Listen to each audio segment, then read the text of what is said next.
Hello viewers, আসসালামু আলাইকুম। আরেকটি ভিডিওতে স্বাগত জানাচ্ছি।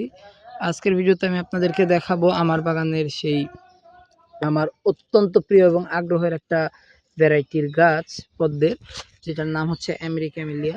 আমার খুব পছন্দের একটা ভ্যারাইটি এটা, এবং লিয়াংলি, এই দুইটা কালেক্ট করার অনেক দিনের শখ ছিল। তো লিয়াংলি কিন্তু এখনো কালেক্ট করে উঠতে পারিনি আমি, কিন্তু এটা কালেক্ট হয়েছে আলহামদুলিল্লাহ।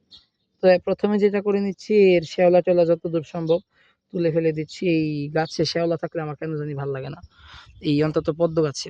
তো মেইন কাহিনী হচ্ছে, আমি আর আজকে পাতা কিছু ছাঁটাই কাটাই করব, কিছু পুরনো পচা পাতা এগুলো তুলে ফেলে দেবো। এত পাতার দরকার নেই সত্যি কথা বলতে।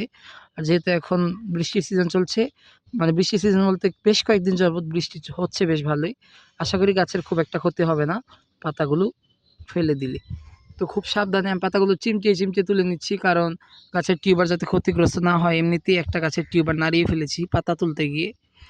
আর একটা জিনিস আপনাদেরকে গুড নিউজ দেখাই, যে দেখুন আমার বাগানে প্রথম আমেরিকা ক্যামেলিয়া কি হয়েছে আমি বলতে পারছি না। আমেরিকা ক্যামেলিয়ার প্রথম কুড়ি এসছে।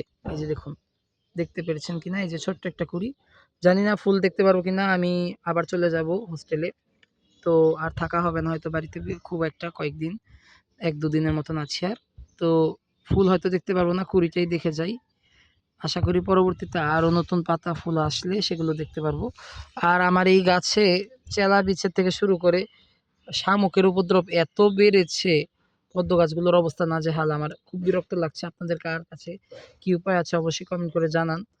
আমি যে কি করব সত্যি বুঝতে পারছি না। এইভাবে চেলা বিছেতে যদি আক্রমণ করে আমার গাছকে, আমার গাছ তো শেষ হয়ে যাবে। এই যে দেখুন, তো এই হচ্ছে আমার গাছের অবস্থা। আলহামদুলিল্লাহ বেশ হেলদি আপনাদের দোয়ায়। তো এই যে দেখুন, আজকের মতন এখানে ভিডিও সমাপ্ত ঘোষণা করছি। আসসালামু আলাইকুম।